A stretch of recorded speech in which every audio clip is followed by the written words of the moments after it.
Tawassul through scholars who are dead. Some cite proof of its validity. That are dead. And some people use the proof that people at Ibn Taymiyyah's janazah drunk from his water. We say first and foremost is a tawassul literally means to seek beseechment, to seek a means, to seek a bridge. You're here, I need or I want to be here, but I need something between.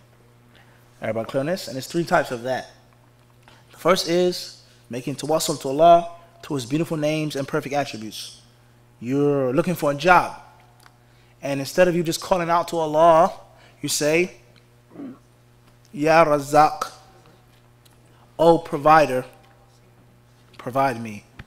You're in battle, you say, Ya Qawi, Qawini, oh strong one, give me strength. The second is for you to make tawassul with your righteous deeds in general. And what? In general. Oh Allah, indeed I made Hajj for you 6 times. Oh Allah, if I did this sincerely for you, then please deliver me from this hardship that I'm in.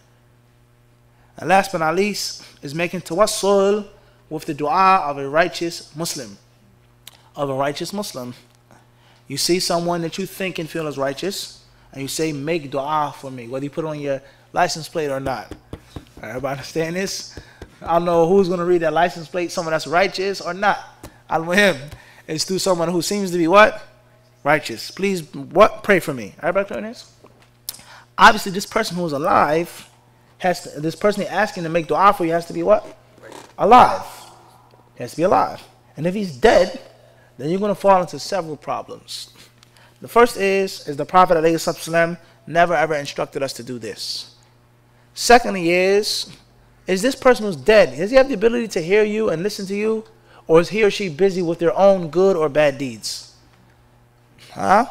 Thirdly is, you asking a dead person for something, is that an act of shirk?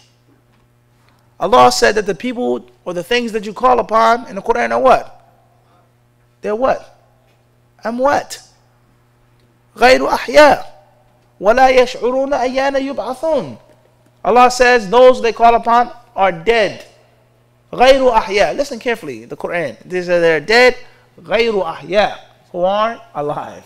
If they're dead, then obviously they're not what? Alive. But the Quran reassures the point. Nor do these people that they call upon know when they themselves are going to be resurrected. I.e., that means they cannot help what? No. No, asant. They themselves don't know.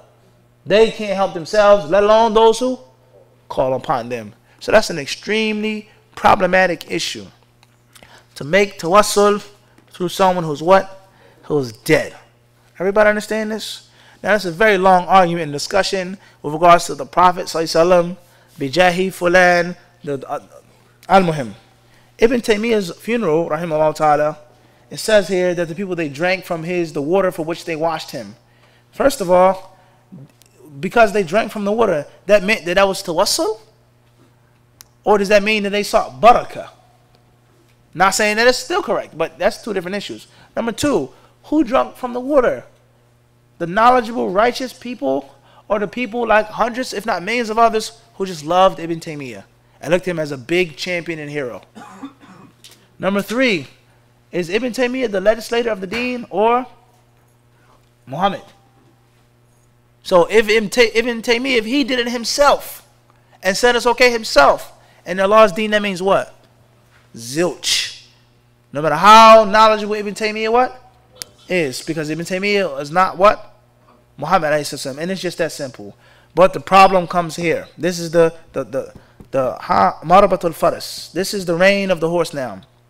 The saddles, this right here, is that many people who call themselves Salafis, Sunnis, Ahlul Sunnah, Ahlul Hadith, they have so much extremism and fanaticism when it comes to personalities such as Ibn Taymiyyah, to bash and destroy and demolish people that they don't agree with, Sufis, Hizb Tahrir, whatever name or group they are, is that these people, they also have scholars among them. And these scholars, what do these scholars do, Talib? What do they do? These people, Jamaat Tabligh, Ash'ari, whatever name, what do? These scholars, they read the books of the Salafis, quote unquote, and find what? Loopholes. They find problematic issues. And it says, well, here, read this. Ibn Taymiyyah did this. Imam Ahmad said that. You can swear by the Prophet's name, and kada, and kada, and kada, and kada, and kada. And this immature person that doesn't have the necessary knowledge is now dumbfounded. Oh, snaps. And now he has a major problem now. See? Ibn Taymiyyah himself said you can call upon the dead. Ibn Qayyim himself, kada. Imam Ahmad said, kada. So now you're stuck.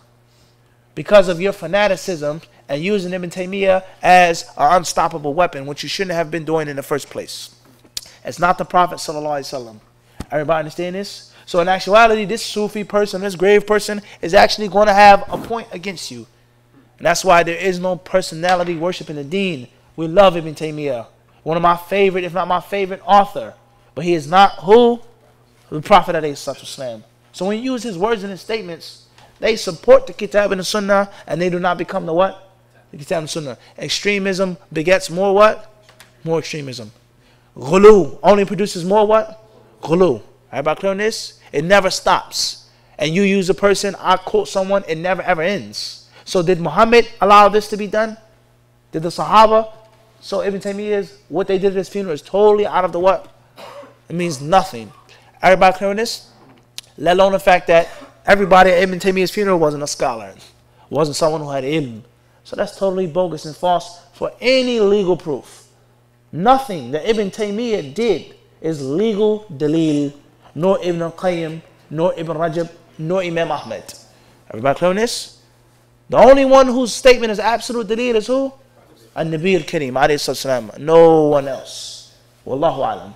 Beware, brothers and sisters in the UK and any other place. Beware of being caught up in fanaticism. Albani, Ibn Taymiyyah, Ibn Baz, beautiful, wonderful scholars. But you do not go extreme because they can find things which are going to make you look stupid.